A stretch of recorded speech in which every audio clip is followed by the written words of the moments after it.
Bonjour et bienvenue dans l'émission de voyance. Christophe, votre voyant, répond à toutes vos questions. Il s'appuie pour cela sur les tarots et sur son étonnante faculté d'intuition. Bonjour à tous et bienvenue sur le plateau de l'émission de voyance.com. Eh bien écoutez, je suis ravi de vous accueillir. Oui, j'avais oublié un truc.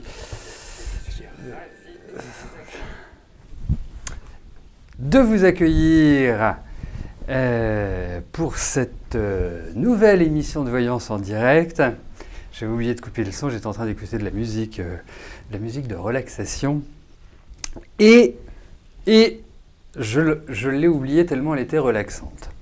Bon, eh bien écoutez, j'espère que vous allez bien, j'espère que la vie est belle, hein, parce qu'on n'en a pas parlé, hein,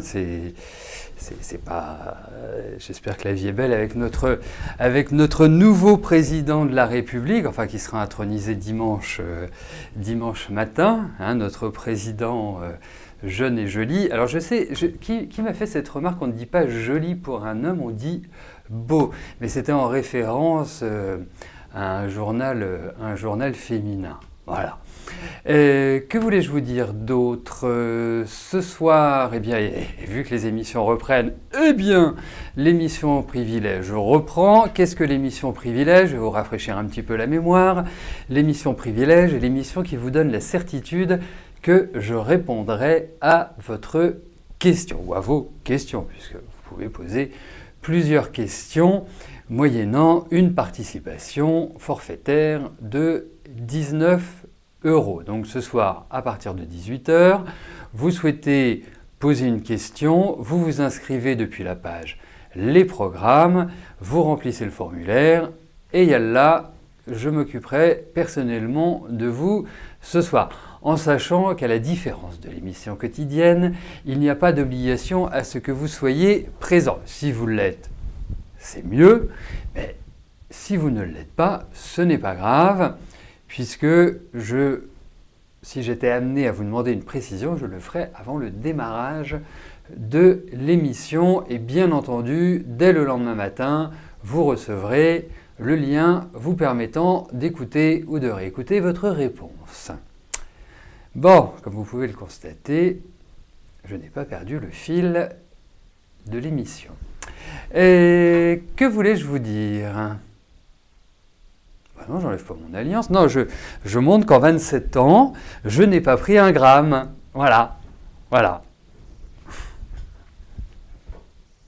Bon, ben écoutez, je pense que c'est le bon moment, on va pouvoir y aller. Enfin, dès que j'aurai une question, bien évidemment, et ben voilà, c'est fait, il suffit de le dire pour l'obtenir. Khadija, bonjour. Allez-vous faire une rencontre amoureuse bientôt?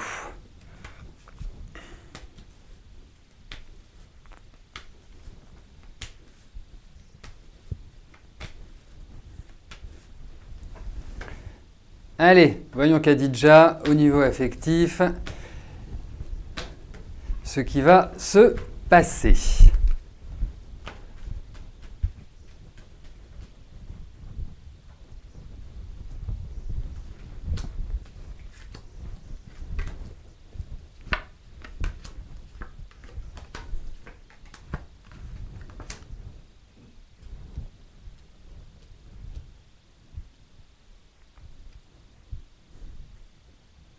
Bon, écoutez, je trouve que, c'est pas forcément dans l'immédiat, mais je trouve que, enfin, quand je dis dans l'immédiat, c'est la rencontre. Ça peut intervenir d'ici quelques mois. Remarquez, c'est plutôt rapide. Mais là, on voit réellement que vous tournez une page. On voit vraiment que, quelque part, vous entrez dans une nouvelle ère sur le plan affectif. Alors, quel âge avez-vous? 30 et quelques, 36. Moi, je trouve, premièrement, qu'il y a quelqu'un de nouveau qui va rentrer dans votre vie. Deuxièmement, je l'aurais dit, vous tournez une page. Ça veut dire que vous repartez sur de nouvelles bases. C'est pas avec de l'ancien que vous allez faire du neuf. Ça, c'est le deuxième point. Et moi, je trouve que... Alors... c'est pas simple votre vie affective, hein. Il faut quand même aussi partir d'une situation, d'une existence, d'un existant également. Et je trouve que ça a plutôt été instable, source de pas mal de changements, et quelque part, je ne trouve pas qu'il y ait eu une grande stabilité au niveau affectif, pas mal d'enfermement, et je vous dirais, vous voyez, vous avez... il faut éviter de rentrer dans des jeux psychologiques, dans la jalousie, dans la possessivité. Parce que vous avez ce double aspect dans votre personnalité, c'est que vous êtes une femme très libre, vous aimez votre liberté, vous aimez votre indépendance, mais en même temps, je ressens quelque part une certaine possessivité. Mais voilà, après, c'est mon ressenti. Peut-être que vous avez travaillé dessus et que vous n'êtes plus dans cette dynamique-là. Mais en tout cas, moi j'ai le sentiment que vous allez faire une rencontre dans les mois qui viennent. Voilà.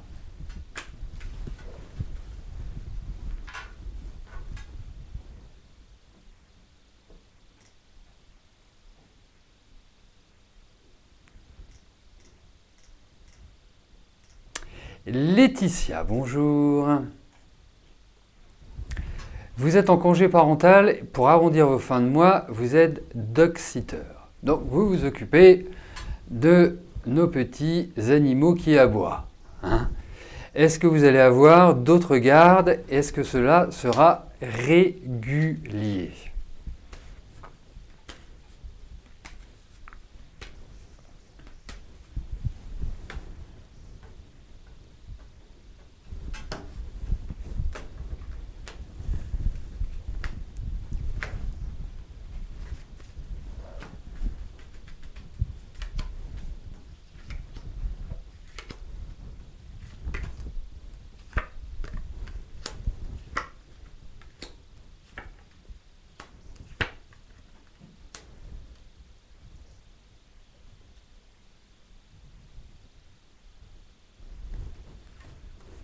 Écoutez, première chose, je pense que ça apporte vraiment un bon complément de financier. Deuxièmement, je pense qu'en plus, votre travail est apprécié. Troisième chose, je pense qu'effectivement, il y a l'idée où vous pouvez développer cette activité, donc devenir beaucoup plus régulier et d'avoir plus de monde qui vous donne leurs chiens, enfin leurs animaux domestiques, qui vous confient. Je trouve ça plus joli que donner. J'ai juste un petit truc à vous dire quand même, parce qu'il y a quand même l'idée de choses administratives ou d'administration tout court. Donc, il est clair que quand ça reste symbolique, ce n'est pas un problème, mais si vous étiez amené à le développer, il y a quand même l'idée dans ces cartes de l'administration fiscale, de choses qui sont en rapport avec la légalité. Vous voyez, donc, soyez quand même précautionneuse, donc prenez vos précautions, il y a peut-être des choses à faire pour que vous soyez quand même tranquille. Parce qu'il y a quand même l'idée de démarche administrative. Voilà. Donc, ça veut dire que forcément, vous pouvez, alors surtout si votre business s'élargit, grossit, s'agrandit, voilà, c'est cet aspect-là. Je ne pense pas que vous risquiez grand-chose aujourd'hui. Enfin, quand je dis aujourd'hui, c'est là dans l'immédiateté. Mais on a quand même une stature administrative qui ressort. Voilà.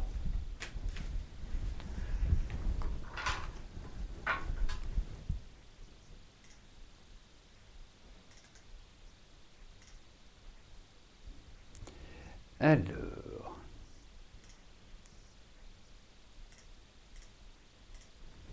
Geneviève, bonjour.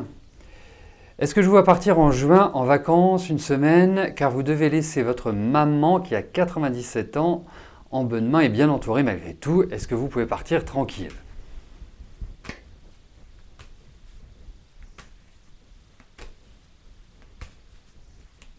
Allez. Voyons par rapport à ce voyage qui aura lieu entre le 10 et le 17 juin. Mais comment ça, vous n'allez pas voter? Il me semble que c'est... Ah non, c'est peut-être pas pendant cette période-là, les législatives.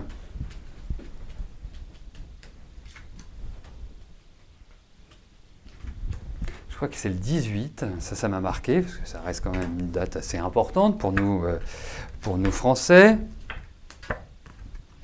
Écoutez, en tout cas, moi je pense que ça va très très bien se passer. Je pense qu'effectivement, vous partez, il va y avoir encore des discussions, il y a encore des aménagements, il y a encore un ensemble de choses.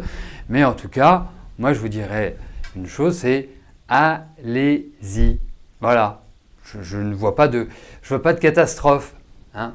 C'est pas ce qui ressort au niveau de ce tirage. Donc, pour moi, d'une certaine manière, partez le cœur léger. Voilà.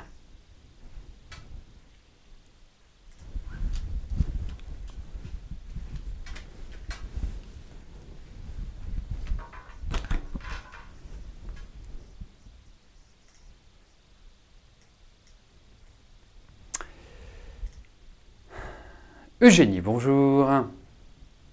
Depuis novembre, vous n'aviez pas revu Pascal et samedi a été la surprise de le revoir et vous avez débuté une relation amoureuse. Comment va évoluer cette relation? Tout finit par arriver dans la vie. Voilà, je pense que c'est vraiment une expression que l'on doit toujours garder en tête. Voilà. C'est un adage que je trouve tout à fait pertinent. Allez Eugénie, voyons avec Pascal.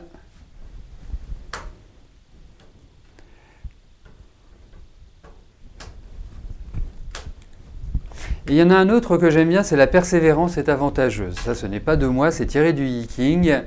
Le I Ching, si vous ne connaissez pas, je peux vous dire une chose, c'est que c'est un outil de divination qui est extraordinaire et au-delà de l'aspect divinatoire, c'est-à-dire vous dire vous allez rencontrer un grand blond aux yeux bleus ou une petite brune aux yeux marrons, c'est une méthode, c'est toute une philosophie, c'est toute une recherche, c'est toute une quête qui vous permet de comprendre les tenants et les aboutissants, les écueils que vous pouvez éviter, les forces en présence, enfin en tout cas tout pour vous aider dans la mise en place de vos projets, dans les réponses à vos questions.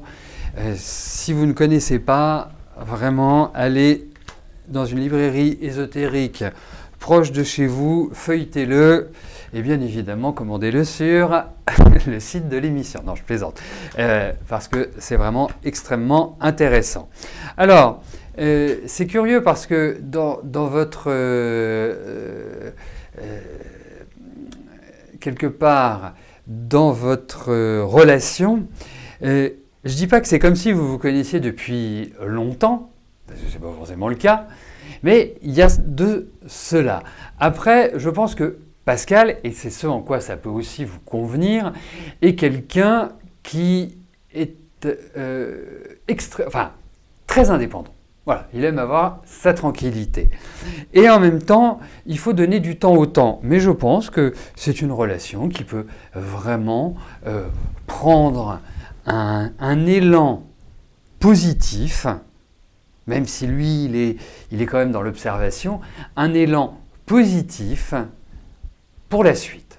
En tout cas, je trouve que la période, les mois qui s'ouvrent devant vous, eh bien, sont positif.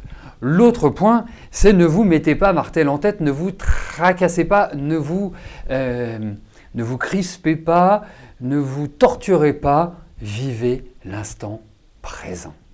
Voilà, vraiment c'est le meilleur conseil que je puisse vous donner. Parce que il y a chez vous cette fragilité intérieure qui, quelque part, peut sur un petit doute ou une petite parole ou un mot, juste un mot, en sachant que vous êtes quand même très observatrice et que vous êtes telle je ne dis pas que vous êtes toujours sur le qui-vive, mais vous observez. Et effectivement, faites du lâcher-prise. Vivez l'instant présent. Vous ne posez pas de questions. De toute façon, en face de vous, vous avez quelqu'un qui a en même temps une certaine jovialité, une certaine indépendance. Donc, croquez la vie à pleines dents. Vraiment, c'est le meilleur conseil que je puisse vous donner.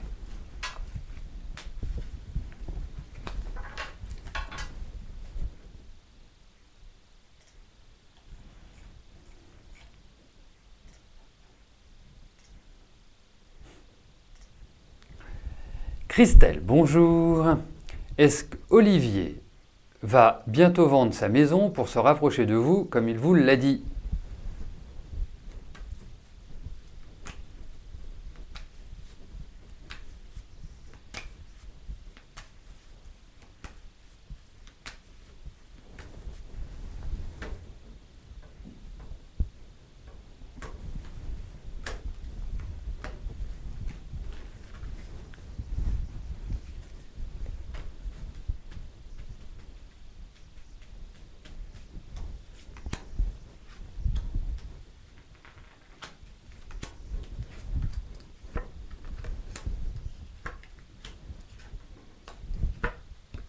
Écoutez, il y a vraiment cette idée de déménagement. Après, effectivement, il peut y avoir une sorte de lenteur, c'est-à-dire ça peut ne pas arriver tout de suite. Moi, je le sentirais enfin, pas avant la rentrée prochaine, donc avant septembre. Mais puisqu'on a quand même pas mal de cartes de lenteur, donc il ne faut pas s'attendre à ce que ce soit expédié en un coup de cuillère à peau. Mais en tout cas, vous pouvez dire à votre ami, vous pouvez vous dire aussi qu'il y a la vente de la maison, mais ça n'interviendra pas à mon sens avant septembre-octobre. J'ai ce sentiment-là. Après, je ne suis pas maître du temps avec le tarot, mais en tout cas, il y a l'idée de déménagement.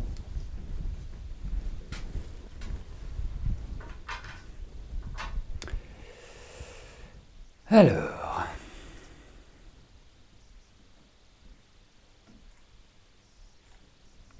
Annie, bonjour. Est-ce que je vois votre fille, Margot, obtenir à son retour des États-Unis un emploi dans un centre commercial pour cet été et dans le lycée? Elle a envoyé pas mal de demandes d'emploi, mais ces deux postes-là sont des jobs pistonnés.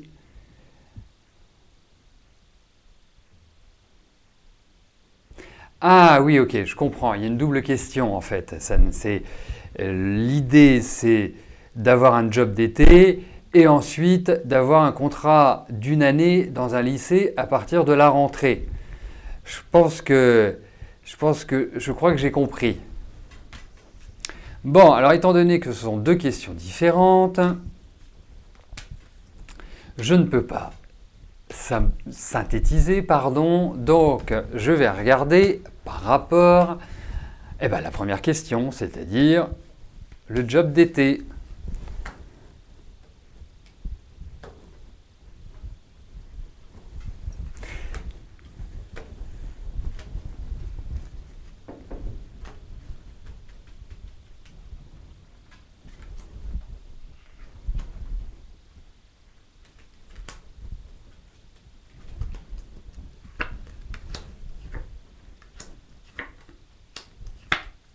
Oui, je pense qu'elle va trouver quelque chose. Alors, c'est vraiment loin d'être simple. Alors, en même temps, je vous dirais, en tant que père de famille, ayant un individu proche de l'âge de votre fille, que c'est effectivement un peu avant qu'il faut s'y prendre. Parce que maintenant, beaucoup d'étudiants en France recherchent des jobs d'été. Mais pour moi, il y a quelque chose qui va lui faire plaisir. Il y a cette notion de travail qui ressort. Pourtant, je la sens s'accrocher, je la sens pas du tout être mollassonne en disant « bon, j'attends que ça tombe tout cru dans le bec ». Non, ce n'est pas le cas. Je pense qu'au contraire, il y a une certaine opiniâtreté chez votre fille, il y a une certaine détermination, un certain entêtement même, mais en tout cas, elle ne lâche pas. Et ça, je trouve que c'est vraiment positif. Donc, pour moi, 27, 40, 50. Il va peut-être falloir, parce que je sens des discussions, alors et je sens comme s'il y avait l'appui de quelqu'un. Est-ce que c'est par l'intermédiaire d'une connaissance, par l'intermédiaire d'une tierce personne que Margot va trouver? Mais pour moi, en tout cas, elle va trouver. Voilà.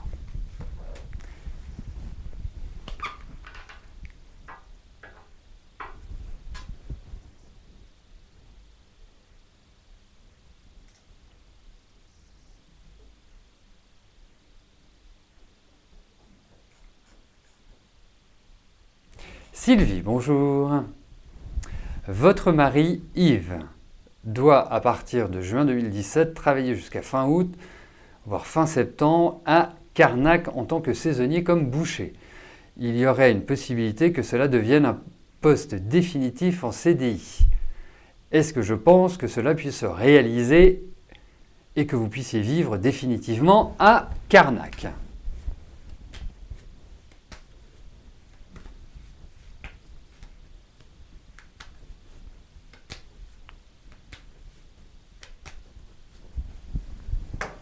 Allez, voyons. Attendez, laissez-moi réfléchir 2 secondes. Comment je pourrais l'aborder? Parce que ce qui serait aussi intéressant, c'est de voir s'il y a une installation définitive à Carnac. Mais en même temps, ce n'est pas votre question. Donc je ne vais pas non plus m'immiscer. On serait en privé. Je vous aurais suggéré, parce que ça nous aurait permis de voir s'il y avait une stabilité professionnelle l'un dans l'autre. Bon, voyons par rapport à cette expérience en boucherie, par rapport à ce job qu'il va faire de manière saisonnière, ouverture ou pas ouverture.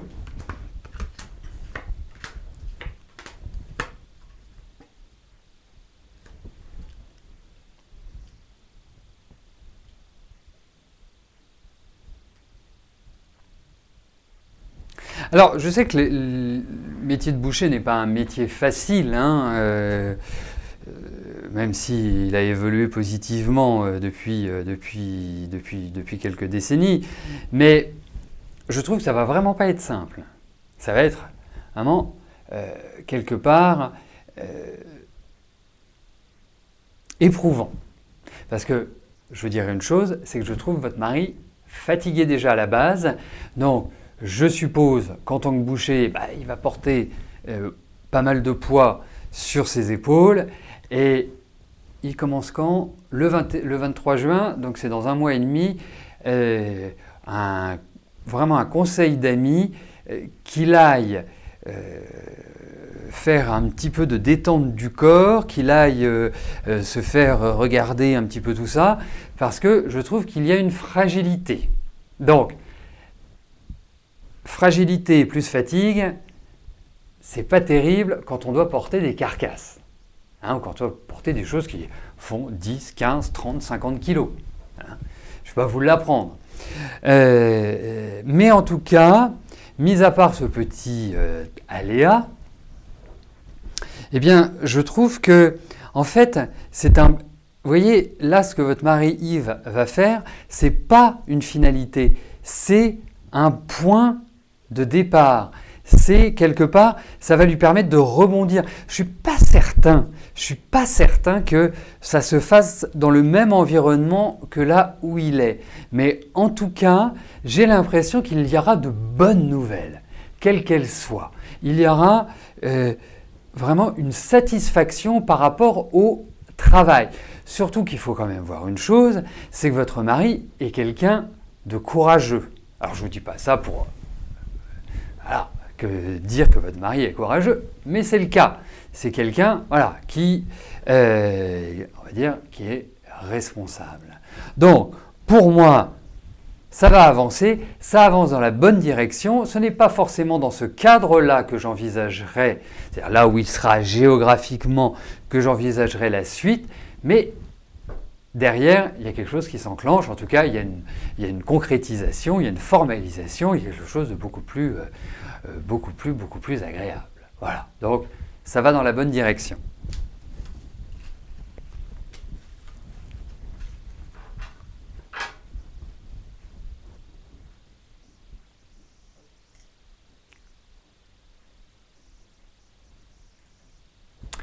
Maëlys, bonjour. Avec Yann, pérennisation, la relation ou simple relation de plaisir?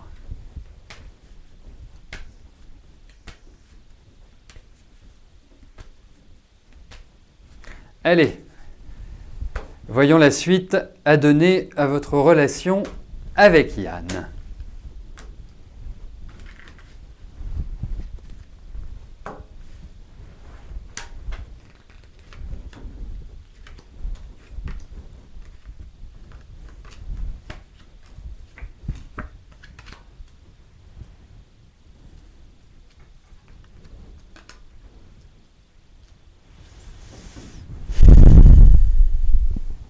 Bah écoutez, moi je trouve que ça a plutôt du bon, hein, le plaisir, hein, en même temps. C'est pas désagréable. Donc je comprends parfaitement bien votre question. Moi je pense, en toute objectivité, Maëlys, que même vous, intrinsèquement, vous dites, moi je ne suis pas persuadé de poursuivre avec lui. Vous voyez, il y a quelque chose il y a une petite voix qui vous parle et qui, je pense, crée une sorte de blocage par rapport à cette relation. Donc, je ne suis pas persuadé que cela puisse être une relation d'une grande pérennité. Après, lui, je ne le trouve pas spécialement... Enfin, moi, je ne le trouve pas spécialement en forme dans le sens où avoir envie de s'investir, j'ai l'impression qu'il est un petit peu... pardonnez-moi l'expression, mais le cul entre deux chaises. Hein, j'ai l'impression qu'il ne sait pas réellement.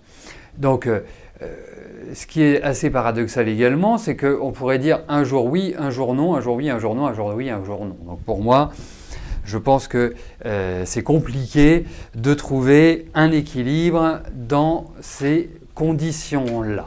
Donc, vraiment, s'il y a une expression qui peut tout à fait convenir à cette relation actuelle, c'est carpe diem, qui veut dire cueillir le jour, qui veut dire profiter de l'instant présent et ne pas se projeter. C'est comme ça que je verrai votre situation actuelle. Allez-y cool, parce que je pense qu'il y a d'autres choses dans votre vie qui ne sont pas aussi simples. Donc si ça se passe bien, eh bien, faites-le, voilà, profitez. Soyez dans le plaisir. C'est pas si fréquent. Voilà. Bon, eh bien écoutez, nous arrivons au terme de notre émission. Je vous donne rendez-vous ce soir, bien sûr. Hein, l'émission Privilège est ouverte à tous. Je répondrai aux questions de ceux qui se sont bien évidemment inscrits. Mais tout le monde peut venir accompagner, passer un moment de détente agréable à partir de 18h. Passez une excellente journée et je vous dis à tout à l'heure. Merci, bye bye.